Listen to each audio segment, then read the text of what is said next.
The moment you enter a room, people are already trying to read you. They scan your face, measure your tone, interpret your silences, and while they do this unconsciously based on fear, desire, or insecurity, Machiavelli did it with purpose, with surgical intent. He believed that power is not only about what you say or do, it's about how fast you can see through others. To manipulate someone, you must understand them. To protect yourself, you must predict them. To dominate them, you must read them before they realize they've been seen. Machiavelli knew that the surface is never the truth. Every smile could be a performance, every handshake a threat, every compliment a test. So he built tactics, not guesses. 14 psychological tactics designed to read anyone's character, motive, and hidden weakness instantly. The first tactic is to watch how they treat the invisible. Forget how they treat you. That's easy to fake. Instead, watch how they treat the one they think doesn't matter, like the waiter, the intern, or the person with no power. Machiavelli taught that power corrupts weak minds silently, and when someone believes they're safe to reveal their true nature, they'll always show you how they plan to treat you once your value drops. Respect toward the powerless is a more accurate signal of character than kindness toward equals, because there's no incentive to fake it. The second tactic is to silence them, then watch their mask slip. Insecurity thrives in sound. People fill silences not because they enjoy talking, but because they fear being seen without distraction. If you want to read someone quickly, speak less than them. Say nothing. Pause longer. Make your silence louder than their words. Within moments, they will overshare, try to impress, betray their fears, and reveal their motives. Silence is not absence, it's pressure. And under pressure, people reveal what they never intended to say. The third tactic is to offer them nothing and see what they do. This is one of Machiavelli's most brutal tactics. Give them no approval, no affection, no benefit, just your presence, detached and unreadable. Why? Because people will always treat you based on what they can extract. When you offer nothing, you see their default programming. Do they grow colder? They were only warm for gain. Do they try harder? They're insecure and crave approval. Do they stay neutral? They have emotional control and might be dangerous. The less you give, the more they reveal. The fourth tactic is to interrupt their control pattern. Some people speak in polished scripts. They've rehearsed charm, vulnerability, even honesty to manage how others see them. Machiavelli knew this kind of person is the hardest to read unless you break the script. How? Ask a question they don't expect. Interrupt their joke with silence. Respond to flattery with suspicion. Change the subject when they're building momentum. When their performance is interrupted, they stumble. And in that stumble, you see who they really are. The fifth tactic is to test their loyalty with small losses. Don't wait for a betrayal to learn someone's loyalty. Engineer the test. Say no to a small request. Deny them a favor they expected. Withhold attention for a brief time. Then watch. Do they remain respectful? Or do they begin to criticize, distance themselves, or gossip? Machiavellian minds understand loyalty isn't how people act when they win. It's how they react when they feel denied. The smallest no will reveal the largest truth. The sixth tactic is to measure their focus, not their words. People lie, but their focus doesn't. While they talk, observe what they pay attention to. Do their eyes dart toward powerful people? They crave status. Do they ignore low-status individuals? They respect only advantage. Do they check their phone while speaking with you? You're a placeholder, not a priority. Do they mimic your expressions? They're trying to gain favor. Machiavelli didn't listen to words. He tracked attention. Because attention is investment, and where they place it tells you everything they value and everything they don't. The seventh tactic is to mention a weakness you invented. Tell them something small and untrue about yourself. Something that sounds like a flaw, like, I tend to overthink things, or I used to be too trusting, or I'm not always good with confrontation. Then observe. If they exploit it, weaponizing your words later, mocking or using it against you, they're opportunistic. If they ignore it, they're either respectful or cautious. If they reveal a real weakness of their own, they want connection and feel safe. By creating a fictional vulnerability, you test their true reaction to weakness without risking anything real. The eighth tactic is to make them wait. There's no faster way to read someone's level of entitlement than to delay your response. Text back late. Be vague on scheduling. Take longer than expected to give them something. Entitled people panic, guilt trip, or get passive-aggressive. Patient people adapt and hold steady. Machiavelli didn't just look for loyalty, he looked for resilience. Because the impatient are the first to turn toxic when things no longer go their way, time exposes temperament. The ninth tactic is to see who they copy. Everyone copies someone, consciously or not. Their tone, their style, their mannerisms. Machiavelli believed that you can decode a person's ambition by studying their idol. If they mimic the powerful, they crave control. If they mimic the popular, they want attention. If they mimic the virtuous, they desire moral superiority. The person someone emulates is the person they secretly wish to be. And once you see who they mirror, you know what they're chasing. The 10th tactic is to trigger envy and watch the face flicker. Say something subtle that elevates you, like a recent win, an opportunity, or a compliment someone else gave you. Then watch their face closely. Is the smile too tight? Do they redirect the conversation instantly? Do they suddenly downplay your achievement? That's envy. And envy, according to Machiavelli, is the most dangerous emotional signal because it always precedes sabotage. Envy doesn't shout, it flickers. And once you see it, you never unsee it. The 11th tactic is to ask what they hate. Forget what they love. That's easy to fake. Ask instead, what kind of people do you dislike? Or, what kind of behavior do you hate in others? Because the answer is rarely about others, it's a mirror. The things people say they despise usually reflect their own suppressed traits. Those who claim to hate arrogance are often quietly arrogant. Those who claim to hate dishonesty are often skilled liars. Those who claim to hate weakness are secretly terrified of being seen as weak. In judgment, you find confession. The 12th tactic is to look at what makes them break eye contact. Direct eye contact is power, but what breaks it is truth. Mention certain topics like money, status, shame, past failures, or power dynamics and track their gaze. The eyes will twitch, shift, or drop the moment something hits too close. Machiavelli understood the eyes aren't just the window to the soul, they're the exit door of suppressed emotions. What makes the eyes flee reveals what the mind fears most. Tactics 13 and 14 are the most revealing of all, the ones Machiavelli himself used to protect thrones, navigate betrayals, and puppet the minds of those around him. When you use them, you don't just read someone, you control how they see you. The final two tactics aren't about observing others, they're about manipulating their perception of you to draw out their truth. Because while the weak try to read others by chasing answers, Machiavelli provoked answers to come to him. He built tension, not trust. He didn't ask, he triggered.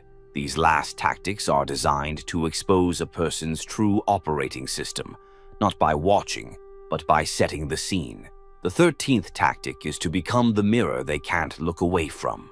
Most people walk through life wearing a mask. They perform, they charm, they pretend. But Machiavelli discovered that when you mirror a person's tone, posture, or language back at them, slowly, subtly, without overdoing it, you trigger something deep, unconscious self-recognition.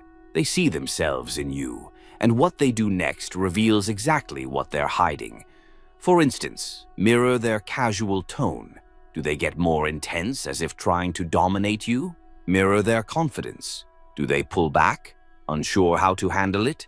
Mirror their insecurity. Do they become superior, even mocking? By acting as their reflection, you create psychological friction.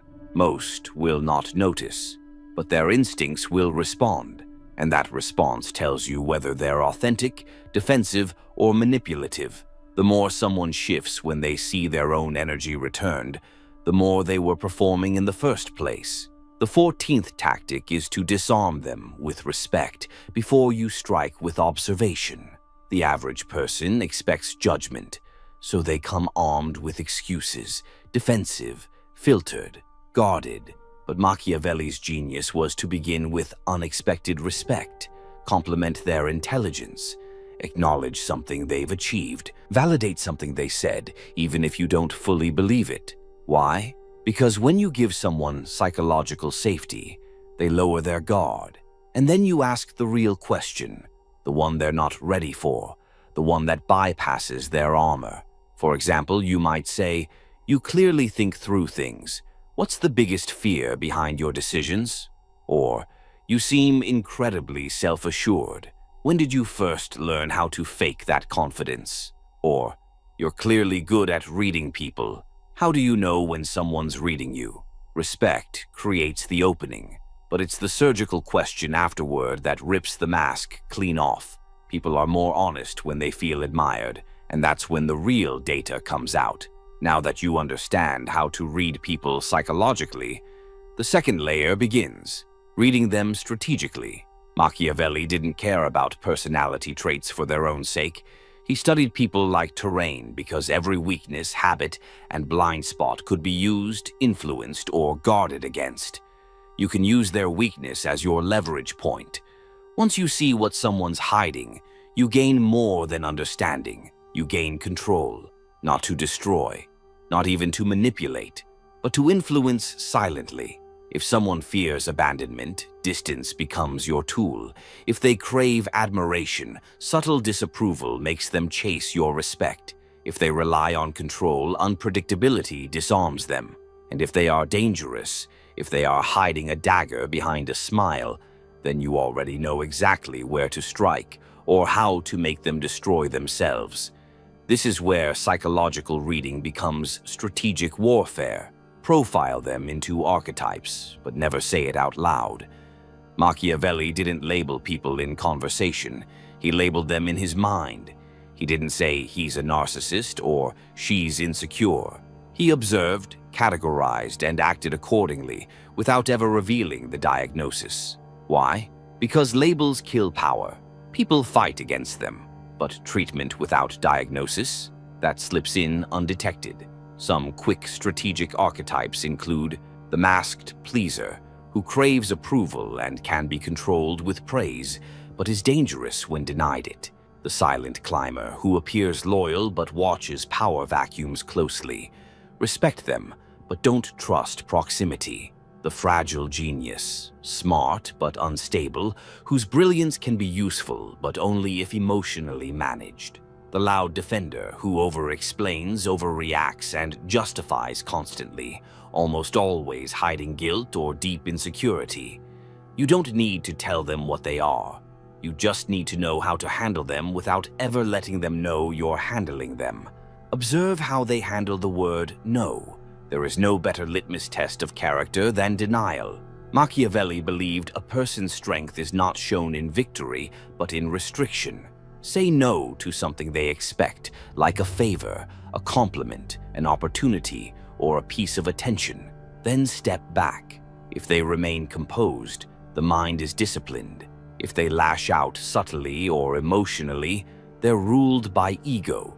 If they shift tone entirely, dropping the mask, they were only playing a role. The rejection of their will shows their true emotional baseline. Detect who they want to impress. A key Machiavellian truth. People never speak just for expression. They speak to position themselves. Every word spoken in front of you is part of a strategy, even if unconscious. So ask, who are they performing for right now? You? They seek your validation. A group? They're claiming dominance. Someone not present? They're revealing a hidden target. Watch their eyes. Watch who they check for approval. Every joke, every opinion, every gesture is a tactical move towards someone's attention. When you know who they're trying to impress, you know who owns their loyalty, and it may not be you. Notice what they're proud of, and then look for the opposite. People often boast about one trait because they're hiding the opposite. Someone who says, "I'm brutally honest," often manipulates through selective truth. Someone who claims, "I'm low drama," is often a magnet for chaos. And someone who asserts, "I always put others first," is frequently secretly resentful or controlling. Machiavelli believed excessive emphasis on any one virtue was a signal, because real strength doesn't scream, it just is. When someone is loud about one value, investigate the shadow behind it. It's usually far more truthful. These aren't guesses. They're tools to sharpen your advantage. You're no longer seeing people as confusing variables. You're seeing them as code, patterns, programs, responses. But there's one more dimension, because once you can read them, you must choose how to play them. Do you give them what they want? Do you feed the mask? Do you test or destroy or elevate? Because with power comes responsibility, and with deep insight comes the risk of detachment or domination. But Machiavelli didn't flinch from that risk. He embraced it. He saw people not as obstacles or enemies, but as opportunities to move the game forward. And now that you can read anyone, the next move is learning how to use that read to win without ever being seen as the one pulling the strings. Once you've learned to read people with precision, your power doesn't come from knowing their secrets.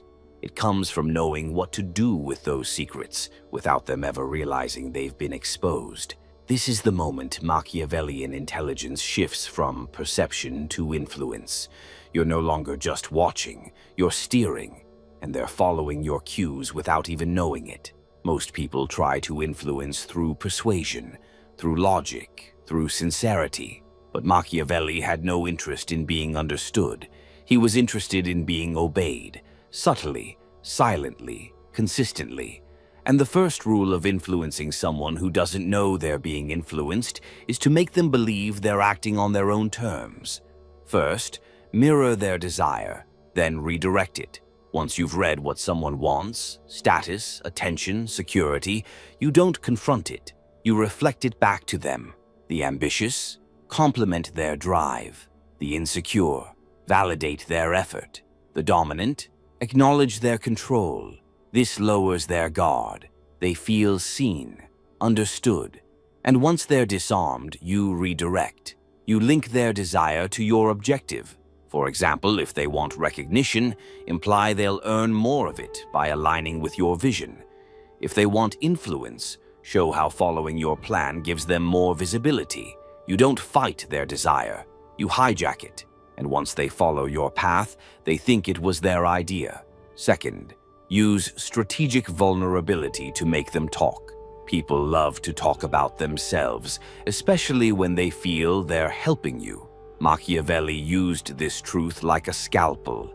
He would reveal a small, controlled flaw, something believable but insignificant, like, "I never fully trust my instincts on first impressions," or "Sometimes I get too absorbed in my work," or "I'm not great at managing people like you are." Why? Because it creates an emotional imbalance. They now feel superior, which is an ego boost, helpful, which creates emotional investment, and trusted, which fosters false intimacy. And in that state, they open up. They begin revealing what they normally hide, not because you pressured them, but because they feel safe and above you. The mind that feels safe talks freely. The mind that feels superior talks truthfully. You've now unlocked both. Third, reveal half of a secret to create false equality. People trust most when they believe trust is being reciprocated. So Machiavelli would offer a partial truth or a controlled confession, enough to seem raw but never dangerous, like, "I had to learn the hard way not to rely on people I thought I could trust," or "I was underestimated a lot in the beginning until I stopped being nice." This creates a false mirror. They think you're just like them, and in their relief, they lower their defenses. Then they reveal a real vulnerability. This is the exchange Machiavelli mastered. You give them a puzzle piece. They give you the whole map. Fourth, let them define themselves and use their definition. One of the most potent manipulations is never to define someone. Let them define themselves. For instance, they might say, "I'm the type who values loyalty above all," or "I hate when people waste time," or "I don't let emotions control me." Now you have their self-identity, which means you know what they're trying to protect and how to frame requests, ideas, or objections so they align with their own script. If you ever need them to do something against their instincts, you just tie it to their stated values. For example, "You're the kind of person who values loyalty.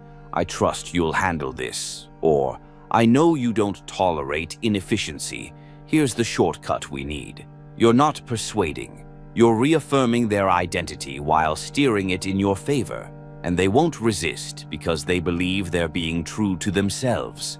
Fifth, create a reputation they must uphold. People fear loss more than they crave gain, so give them something to protect. Machiavelli would craft reputations for people before they'd earned them. You might say you're known for keeping your word, or "People respect you because you don't get involved in petty politics," or "You're always the one who keeps things balanced." Now they're on record, and the pressure is on. If they act against the identity you've publicly given them, they feel the risk of looking fake, inconsistent, or weak, so they stay in character. They uphold your definition because you've turned it into a social contract, and just like that, you've installed behavior without ever giving an order. Sixth, leak just enough information to guide perception. You don't always need to directly influence someone. Sometimes all you need to do is let them overhear the right thing. This could be a story about how you outmaneuvered a competitor, a joke that hints you're not easily fooled, or a casual remark that shows your standards are high. These leaks create anticipation and recalibration. People adjust their behavior around you based on the impression they think they discovered on their own, which is exactly what you wanted. Because when people feel they've figured you out, they stop questioning. And when they stop questioning, they become predictable. Seventh, let them win early so you can own the outcome later. One of Machiavelli's coldest moves was to give people early victories. Let them think their idea won, their leadership is needed, or their insight is unique. He fed their ego with small, harmless wins, while engineering the final result to benefit himself. Because he knew people protect what they think they built, defend what they think was their idea, and stay loyal when they feel important, even if they're being used. Let them write the first sentence. You control the conclusion. By now, you're no longer just reading people. You're building frameworks around their behavior. You're not reacting to them, you're predicting them. But the highest level of Machiavellian reading isn't about others. It's about what your ability to read others reveals about you. There is a shadow in every high-perception mind. Because when you see through everyone, you risk believing you're above them all. You begin to move without empathy. You begin to control for sport. And this is where the dangerous mind must make its final transformation, not just into one who can read, influence, or outplay, but one who knows exactly when to stop the game and when to disappear while still winning. At the highest level of Machiavellian insight, the game no longer feels like a game. It becomes instinct. You no longer think, "How do I read this person?" You simply do. You walk into a room and the information flows about who's insecure, who's performing, who's quietly powerful, and who's watching you as closely as you're watching them.